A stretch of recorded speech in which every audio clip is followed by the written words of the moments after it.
So, this one's going to be interesting. Third rail of conversation. Modern Christianity, at least in the Western Hemisphere, is not the child of first century Jewish converts from the Middle East, but more of the child of 16th century Protestantism that has been raised in the good old USA. And through that transition, I think the argument can be made we've lost the message of the revolutionary Christ. And today we hope to recover a bit of that by commenting on a controversial topic, or at least using it to paraphrase the message that Jesus was trying to get across when he told the parable of the Good Samaritan.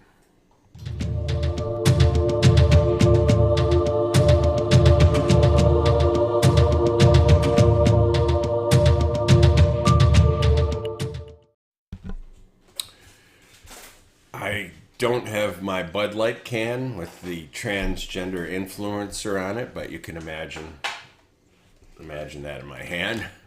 And I'm not, I want to say right up front, I'm not trying to tweak anyone or unnecessarily offend anyone. However, I do think that we missed the point in the radical story that Jesus told about the Good Samaritan. And I think a lot of that is missed because Jesus has become a minor character in modern Christianity.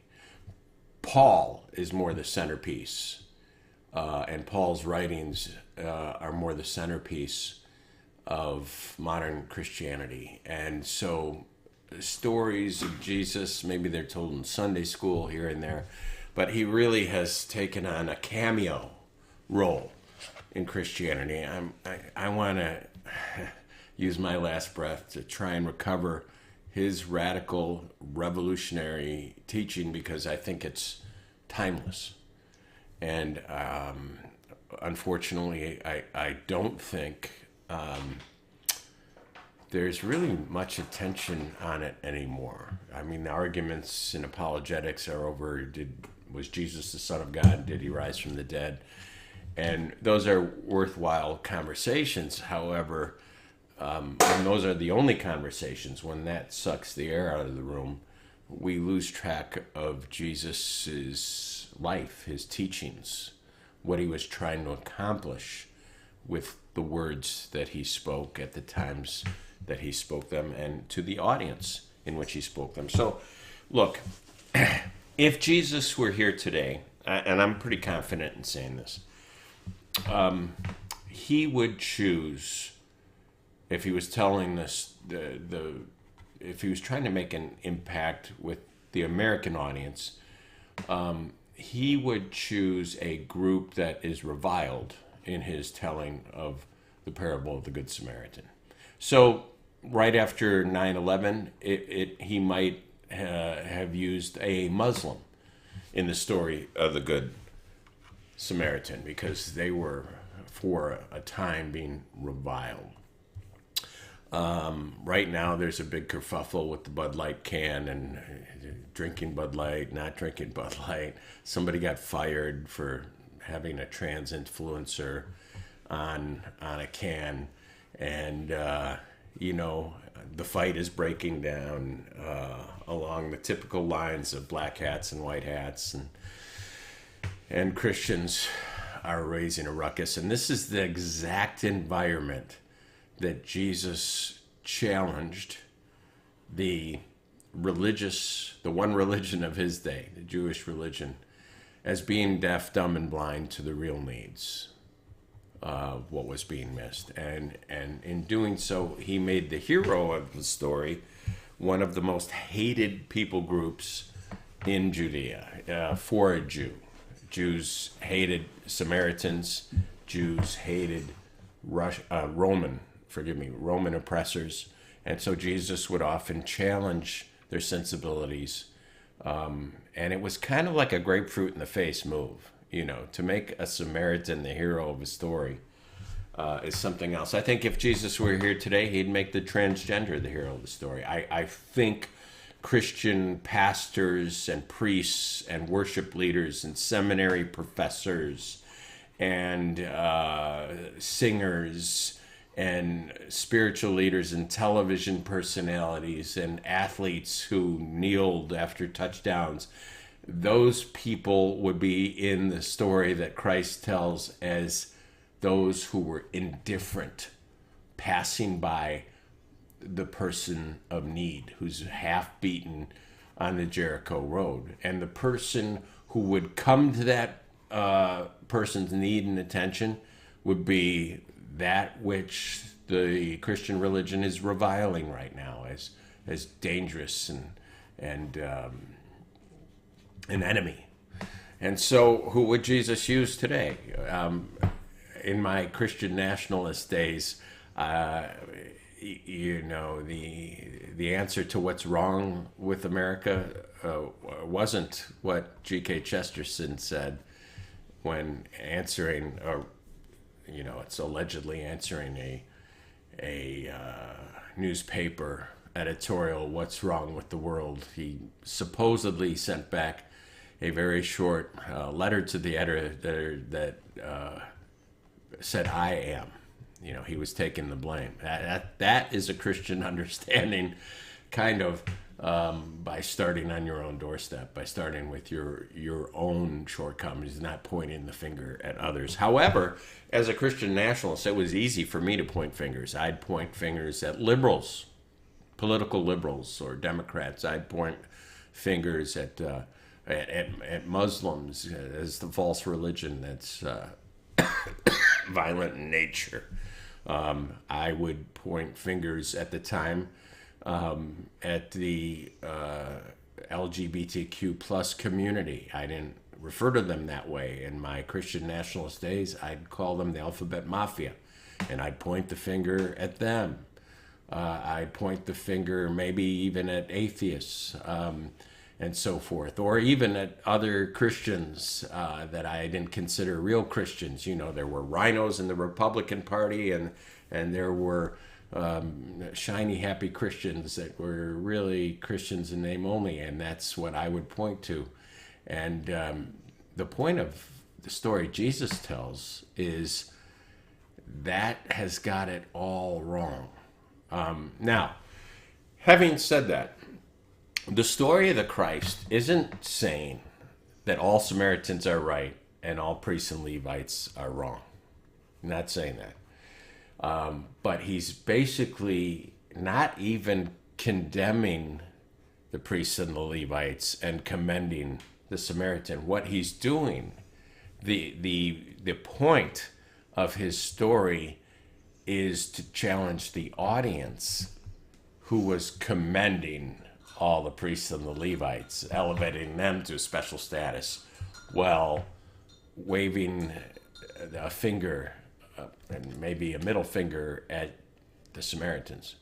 And so Jesus Christ uses this striking example by saying, look, all those people that you think, are special and are righteous and are prized by God for the work that they do, I think you got it wrong. The fig tree is not producing fruit. There's flowers on it. The tombs look great from the outside. They're just freshly painted. But Jesus came into a world where the Jewish faith was more of a political entity than it was a reflection of the love of God. In other words, that faith in the time of Christ, he didn't see it as one that would bind up the broken. And he challenged that. And why does he use a Samaritan? Because I'll tell you why. It would really get the attention of the listener. The Jews hated Samaritans, and there were a number of reasons for that. One of them was when, just prior to exile, when the Jews were conquered what some enemies would do. Alexander was different in this way, but some previous captains, when they'd conquer an enemy people, they'd move the men out to some other place in their empire, and they'd move men from another spot of the empire into the contested area so there would not be a revolt. And so there'd be interbreeding going on. And this happened, and Samaritans were born out of a mixture of Assyrian men and Jewish women. And they were never accepted by the Jewish people because of this forced entry into the area, and because they worshiped differently. And on a number of occasions, they conflicted with Jewish interests. There's a very famous story about Alexander the Great, who, when he was laying siege to, I think it was Tyre, but it might have been Sidon, he sent for help. He sent a messenger to Jerusalem asking for aid in not only men, but in providence and supplies, food, what have you. And the Jewish people said, no thanks, we're not going to participate in that. And Alexander was so wrathful, so frothy, he said, all right, they're next on my list. And when he laid waste to Tyre and Sidon, he headed up to Jerusalem. And as the story goes, it may be apocryphal, but when he got to Jerusalem, he was shocked that the city gates were open, and that he was greeted by not soldiers, but by a legion of priests who were carrying a Daniel scroll. And I guess he was so moved by what the prophet showed him in the Daniel scroll about what a great conqueror he would be and how successful he would be, that he didn't sack the city. However, here's the point of conflict between a Jew and a Samaritan. When the Samaritans heard that Alexander had this area next on his list, Judea, Samaria, to deal with, they sent word. They sent their emissaries to Alexander saying, look, we're not Jews. We're different from them. So when you come through and slice and dice them up, make sure your men can discern the difference between a Jew and a Samaritan. And the Jews knew about this. But when Alexander was pacified by this Jewish reception, by them saying, look, we just didn't send you men because, we don't want to aid in your war effort, but we still would honor you and so forth. And look, you're going to have a tremendous career and so forth. They said Alexander was so moved that he not only did he not sack Jerusalem, but he gave them tax-free status, something that he didn't typically do. And then when the Samaritans heard this, they sent another emissary to him saying, hey, we're just like the Jews. We want tax-free status too. So there was a reason that the Jews in the time of Christ just hated Samaritans. And yet Jesus Christ tells the story of the Good Samaritan, a man who was beaten on the side of the Jericho road, the priestly road, dying on the side of the road. And a priest comes into contact with this dying man, and he crosses to the other side and ignores him and keeps going about his business. He's serving God. He doesn't have time for this. And the same thing with the Levite who was serving in the temple.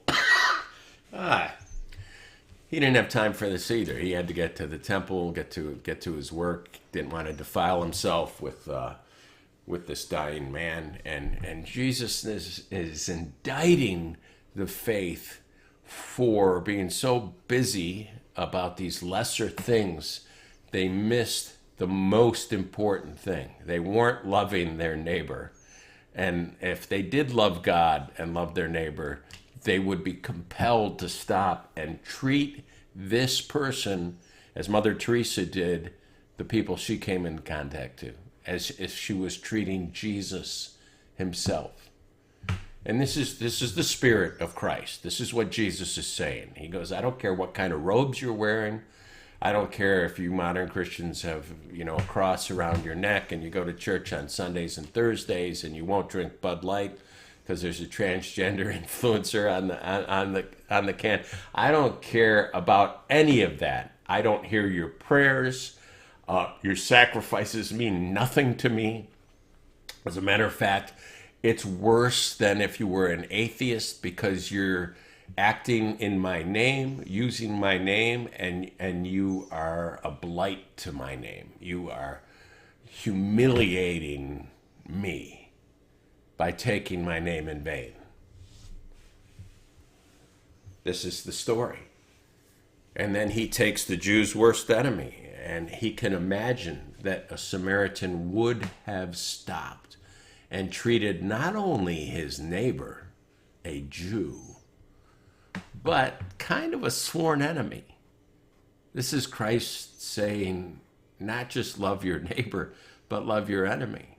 This is Christ saying, by the way, you will know them by their fruit.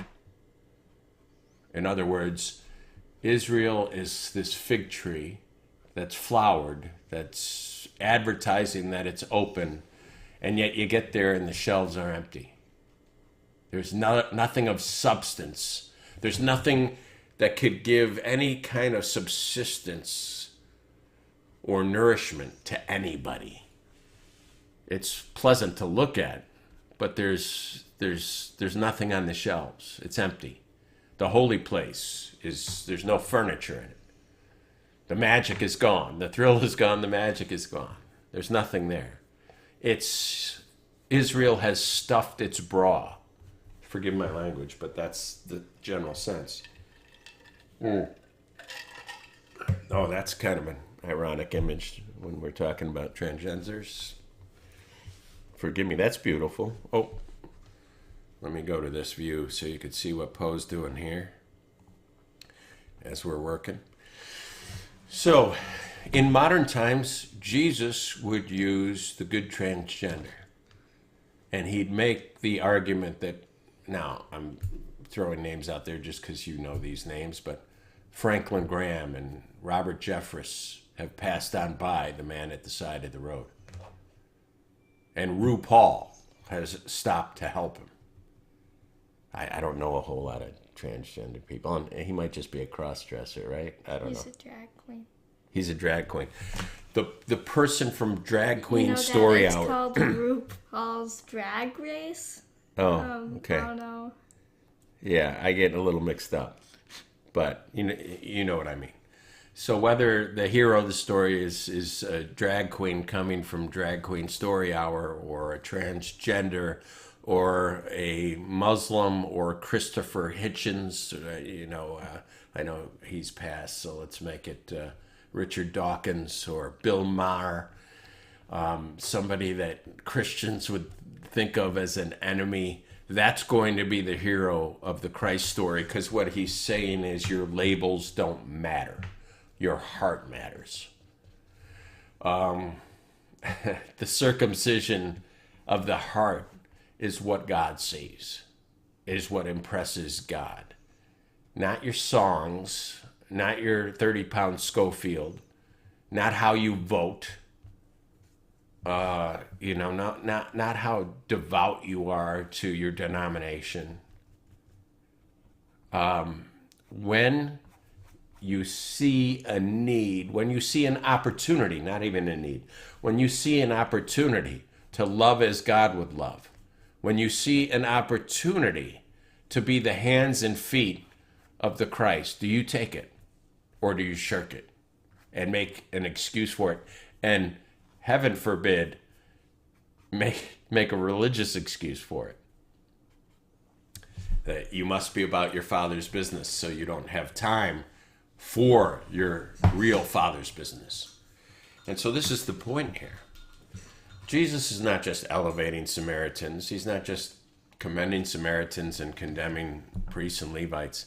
He's condemning the audience who's deaf to the idea that it doesn't matter who or what you are. When you act in the name of God with the Spirit of God, you bring him glory. And it doesn't matter who and what you are when you robe yourself in the garment and you take the name of the Father, and yet you act like a child of the devil by ignoring true need that is obvious, that's right in front of you. I never knew you. Depart from me. So this is the story that we're missing in American Christianity today. We're so busy about the Father's business, about making sure that our library doesn't have drag queen story hour, or making sure that the next election, the most important election in world history, goes a certain way. We're so busy stacking dollar upon dollar that we've forgotten who Christ was, what he said, and what would please him. Christianity means something totally different than what it meant in the time of Christ, when it was first birthed. If you want, whether you want to argue whether he was birthing a new religion or just trying to reform his own, that's a separate conversation. The most important thing about this, the Good Samaritan or the Good Transgender, is it was a revolutionary Christ who told that story. And this is why people got angry, because he was attacking the church. Now today, there are gatekeepers who get angry. I have a small voice, but they'll get angry at other people who have a prophetic voice like Christ did, who are challenging the indifference of the church, the cold-heartedness of the church, the blindness, the deafness, the greed. And those people aren't really well liked in Christian circles. They're called heretics or apostates, are not real Christians. This is the very venom that turned itself on Christ in his day. And this is why it's so shocking for me to see Christians circle their wagons around the church or around the Bible, when it was Christ himself who challenged the words that were sacred to those people. That when Jesus Christ, which, by the way, he didn't have a great relationship, I don't know if you know this, with the scribes and the lawyers of his day. Do you know who the scribes and lawyers of his day were? They were the theologians. They were the apologists. And they hated Jesus, and they would like to see him stoned and crucified. Why do you think that is? Now, he challenged priests and Levites in the story of the Good Samaritan, but it could easily be a challenge to American pulpits today who have been distracted. And then Jesus writes 7 letters in Revelation, and there are terms of endearment, but there are also rebukes, some gentle, some more serious. And of the rebukes, it's always because the church is distracted by things. They've forgotten their first love. You see, if we truly love God, this is why Jesus Christ reduced all of the law to two things. Love the Lord your God and love your neighbor as yourself. Paul takes it down to one thing: love your neighbor as yourself, which is fascinating, subject for another time. But Jesus, too, love the Lord your God and love your neighbor as yourself. You know, if you love your Lord the God, Lord your God, in the way Jesus describes, you can't help but love your neighbor, because we love what our Father loves. Our desire is what our Father would desire. Our hearts beat with the same pulse.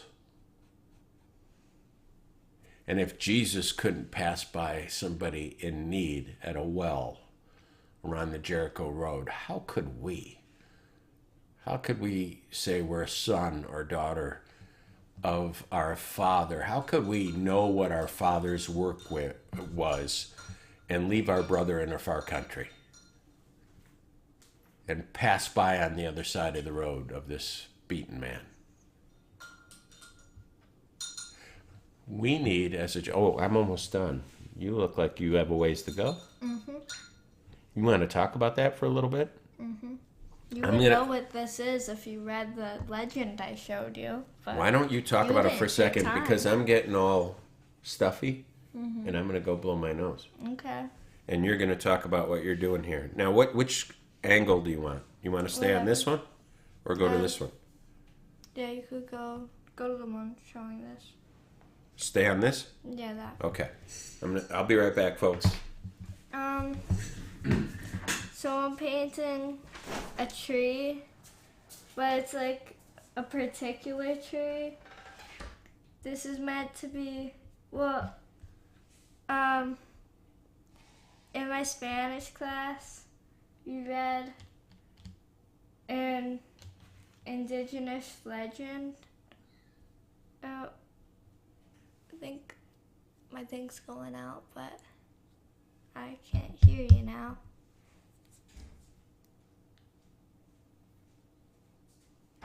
Can you hear now? Yeah. They can hear you. Just keep talking. Well, I can't hear myself, and that makes me not speak properly. But this is an indigenous legend of the Tree of Life, which we also have in the Christian religion. But the legend is different, where it talks about like these tribes, and then the earth started to burn, like the world was on fire. So they had to sacrifice a girl, and this parrot brought her a seed, and she took the seed, and she turned into this tree. So the tribes climbed into the tree, and the tree grew from the ground, so they wouldn't be burnt by the fire. And then eventually the fires went out, and then the whole earth and ground was just mud. So if they dropped anything, they'd throw spears at the mud, but it'd just sink into the mud. So they had to live in this tree of life until the earth stopped burning and the mud was solid. But they had to sacrifice the girl to save the tribe. So where's the parrot? I didn't draw the parrot yet. So they'll have to see the parrot next week. If I get it back next week, I have to turn this in. Because I'm gone and I'm kind of can't talk anymore because I'm all, like, for some reason, stuffy. They could see this if I get it back in time, but I have to turn this in. Recovering the revolutionary nature of Jesus Christ with the story of the Good Transgender. So you can imagine a Christian protest outside of a local library. Yes? And a number of drag queens come out to see what's going on. And there's people with signs walking around the library. And there's, Kid Rock is shooting his case of Bud Light or burning his case of Bud Light. And all kinds of things are going on outside. And all of a sudden, maybe one of the pastor's kids who's playing at the side of the road chases a ball into the road. And his assistant pastor sees it and freezes and doesn't do anything. And his worship leader sees it and doesn't do anything as the city bus is bearing down on this little girl. And all of a sudden, a drag queen in all her glory, her glory. If there was a drag king, it would be his. If it's a drag queen, it's hers. In all her glory. But if they're not in drag, it's their gender. Okay. A drag queen in all her glory rushes into traffic and rescues the little girl at her own peril. And there you have the story of that's the good drag queen, but the good transgender. And the meaning behind it isn't to just punch people in the nose. It's to say, what do you value? It's to ask us to question our own motives and the things that we elevate, to reconsider the things that we elevate and the things that we have turned into an enemy. And this is the nature of Jesus Christ. We'll see y'all next week. Uh-oh, I hit the wrong button.